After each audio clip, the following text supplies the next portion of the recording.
Estamos de volta com o Repórter Setorial.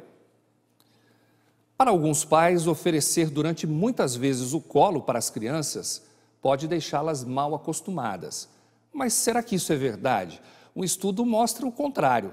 Acompanhe na reportagem de Thaís Orlovic. A Maria tem 2 filhos, o Miguel, de 5 anos, e o Gael, de 1 ano. Olhando assim, neste sossego, ninguém consegue imaginar que a mãe está assim, em pura atividade. Os 2 eu eduquei no colo, os 2 garotinhos, o Miguel e o Gael. O Gael exige um pouquinho mais, ele gosta um pouco mais de atenção, cada filho é diferente, não tem receita. Ele gosta mais de colo do que o Miguel gostava. Quanto mais colo e carinho a criança receber na primeira infância, melhor para a saúde mental dela. É o que conclui um estudo de uma universidade de Notre Dame, na França. De acordo com os profissionais, adultos que foram mais acalentados têm uma probabilidade menor de desenvolver distúrbios psíquicos. Uma outra coisa muito comum de observarmos em pessoas que trazem essa questão de não terem sido aconchegadas ou não terem colo para repousar no momento de fragilidade, é uma sensação de que eu não consigo construir relacionamentos profundos. Então eu entro num relacionamento e eu não consigo confiar que esse relacionamento dá certo e eu me retiro, né? Isso é um outro comportamento muito observado e essa sensação de que eu não tenho com quem contar, eu não tenho para onde ir, parece que algo vai dar errado, um movimento, uma dificuldade às vezes de colocar uma agressividade saudável para fora, que é de buscar conquistar as coisas, né? Isso tudo pode ser um resultante, entre outras coisas, de uma falta de proteção inicial, de um contorno, de um colo, de um amparo. Para esta psicóloga, dar colo, carinho, atenção e passar tempo de qualidade com os filhos não estraga eles, mas ajuda a formar adultos psicologicamente mais saudáveis, equilibrados e felizes. Com o passar da idade, né, com o passar do tempo, a necessidade de colo ela vai se diluindo e outros tipos de aconchego entram, né? Então entra o abraço, entra uma palavra acolhedora, um estou com você, né? Mas inicialmente o bebê ele é muito corporal. Então, esse colo vai vir de maneira mais física e concreta e com o passar dos anos ele pode vir de outras formas. Então, essa necessidade de colo ela se desdobra em outros tipos de acolhimento e de aconchego. Hoje, os acessórios de colo ajudam muito os pais em situações como essa. A utilização desses equipamentos tem ganhado cada vez mais adeptos no Brasil. De acordo com a doula e consultora de Sling, os bebês que são carregados choram em média 40% menos. Têm habilidade motora, coordenação, senso de equilíbrio e uma visão melhor do mundo. É uma prática que tem diversos benefícios. Enquanto a mãe ou o pai, cuidador, fica seguindo com as atividades diárias, pode manter ali perto do corpo, né, no colo, em contato com o bebê, ajuda no auxílio do alívio de cólicas, deixa o bebê mais calmo, o bebê fica mais tranquilo, chora 40% menos, o que já é assim, um dos atrativos dos carregadores de pano, auxilia também no desenvolvimento psicomotor da criança.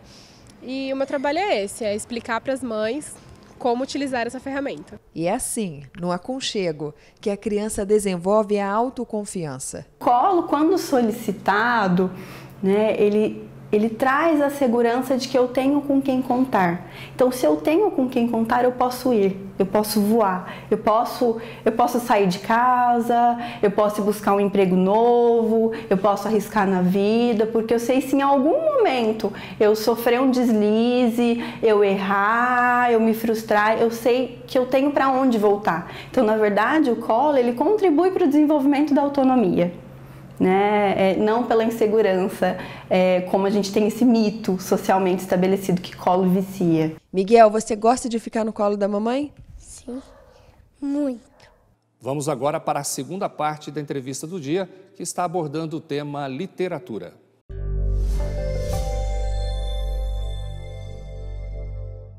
A nossa conversa hoje é com o Tiago Feijó, ele é autor e também é professor, né? A gente já vai falar sobre essa experiência de professor também. Mas nós vimos falando sobre a forma, né, com que você chegou a esse resultado, ao romance. E novelistas famosos, Jeanette Claire inclusive, né, diziam que a atração do público por uma obra literária ou televisiva ou de teatro se dá na medida em que a gente coloque realidade na temática, né? Eles costumavam até cortar pedaço de jornal para montar a história.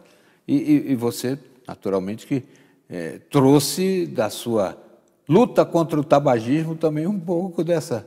Deixar de fumar é dificílimo, mas é importante a força de vontade. Assim como deve ser a força de vontade também para escrever. Sem dúvida.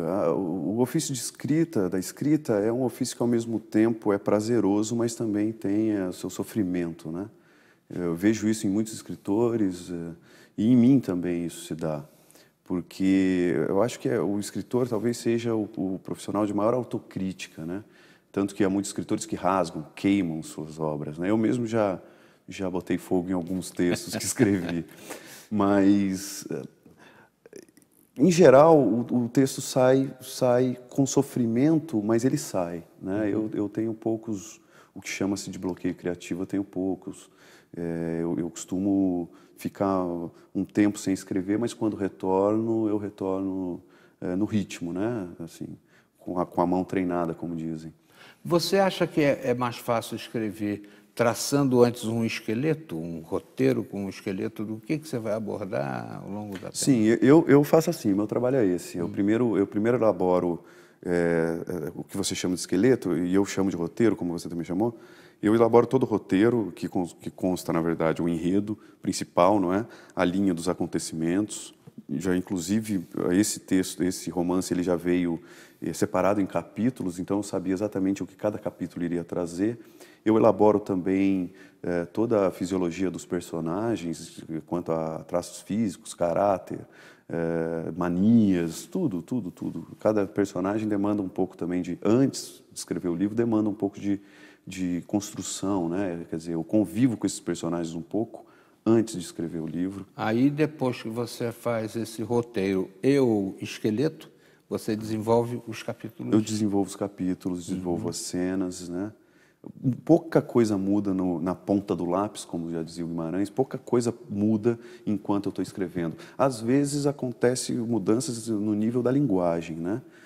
Então, assim, você torna a linguagem mais poética ou menos poética, isso sim na ponta do lápis. Mas cada vez que você faz uma revisão, certamente tem mudança, não é? Tem mudança, tem sim, muita mudança. É verdade. É difícil ser escritor aqui no Brasil, você acha? É muito difícil ser escritor no Brasil, muito difícil. Saiu agora, há pouco tempo atrás, na Folha de São Paulo, uma entrevista do Lourenço Mutarelli, que é um dos grandes escritores, ele mesmo se diz um escritor que deu certo, né? É autor do Cheiro do Ralo, que foi transformado em filme pelo Selton Mello. Ele diz que está falido, diz que viver de literatura nesse país é uma crueldade completa, diz que não tem dinheiro para chegar até o fim do ano, por exemplo, dá declarações pesadíssimas sobre o ofício de escritor, e é triste, extremamente triste, porque talvez seja aí esse seja o âmbito, a ponta de lança da cultura, né? Os escritores do país. Você é professor também, né? Eu sou professor, na verdade, fundamentalmente professor. E como é que você passa para os seus alunos a ideia de leitura, a ideia também de ser escritor, né? Bom, eu tenho vários projetos na área de literatura e leitura com os meus alunos. Por exemplo, nós fomos agora, minha escola foi até a Bienal, não é? Em São Paulo, levamos uma turma. Eu dou aula em Canas, que é uma cidadezinha minúscula, né? Muito pequenininha, um pouco rural ainda, muito de rural. Então eles não têm muito acesso. Canas é depois de Cachoeira, vindo de lá para cá. Entre Cachoeira e Lorena. Exatamente. Então, assim, eu faço trabalhos com eles nas bibliotecas, a gente vai às bibliotecas. Eu já passei do meu primeiro livro 2 contos a eles, né? Eles leram, eles têm uma certa empolgação ao saber que eu tenho essa coisa de escrever livros publicados, né? É uma realidade que para eles parece distante e se torna próxima com essa minha presença lá. É uma diferença de ensino, né? Eu já estudei alguns aninhos atrás mas não tinha coisas que tem hoje em dia na classe do meu filho, né? Como, por exemplo, um professor específico de redação. Isso traz algum tipo de vantagem, na sua opinião? Eu acho que sim, eu tenho certeza que sim. Bom, mesmo com tudo isso, o Brasil continua sendo ainda um país de muito poucos leitores. Eu já disse isso em outras ocasiões, inclusive ontem, conversando sobre isso também, eu salientei, e é também uma coisa que na roda dos escritores se diz muito, mas hoje em dia o problema crucial da literatura é a formação de leitores, não é? Quer dizer, formar pessoas que consumam literatura, que façam da literatura um produto consumível, não é? Porque não é. Eu tenho visto aqui no Vale um negócio muito interessante. Primeiro, vi aqui em Pinda, uma universidade que está colocando livros nos pontos de ônibus. E as pessoas podem levar esses livros, aliás, para levar mesmo, e podem distribuir, redistribuir. E agora estou vendo em Campos do Jordão, o Benilson Tonaioli, que é o secretário de Cultura lá, está pedindo à população doação de livros exatamente para desenvolver esse programa, né, de colocar o livro no ponto do ônibus. Boa ideia isso aí, não? Uma ótima ideia, uma ótima ideia. E essa ideia eu acho que já surgiu na capital, né? Em São Paulo já teve alguma coisa desse tipo. As pessoas deixavam no ônibus, deixavam no metrô, né? Eu acho uma ótima ideia. A ideia de distribuir livros, né? A ideia de acesso mais rápido ao livro. Agora, eu tenho uma experiência que, só um adendo quanto a isso, que certa vez eu deixei 10 livros. Eu recebi 10 livros de doação da biblioteca, mas não tinha como levá-los embora e eu deixei numa mureta, em Guaratinguetá, numa praça, os 10 livros ali empilhados. E levei alguns livros que eu tinha em mãos. Quando eu voltei para buscá-los, eles continuavam lá do mesmo jeito.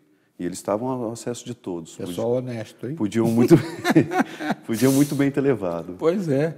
Mas não levaram. Excesso de honestidade e pouco interesse literário. Pouco interesse literário. Tiago, o livro Diário da Casa Arruinada, tanto ele quanto o Em Solitudes, já estão à disposição nas livrarias principais aí da cidade. Olha, o Em Solitudes, sim, ele tem mais distribuição. O Diário da Casa Arruinada talvez tenha menos, mas se encontra no site da editora, Penalux.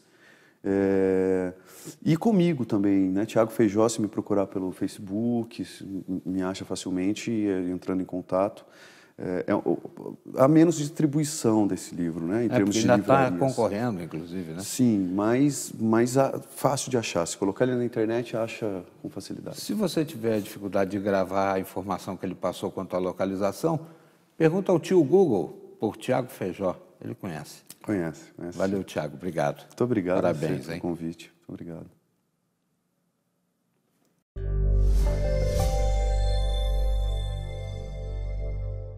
Veja depois do intervalo a influência da cultura italiana em Jacareí e a segunda parte da reportagem especial sobre Constituição Brasileira. É só um instante.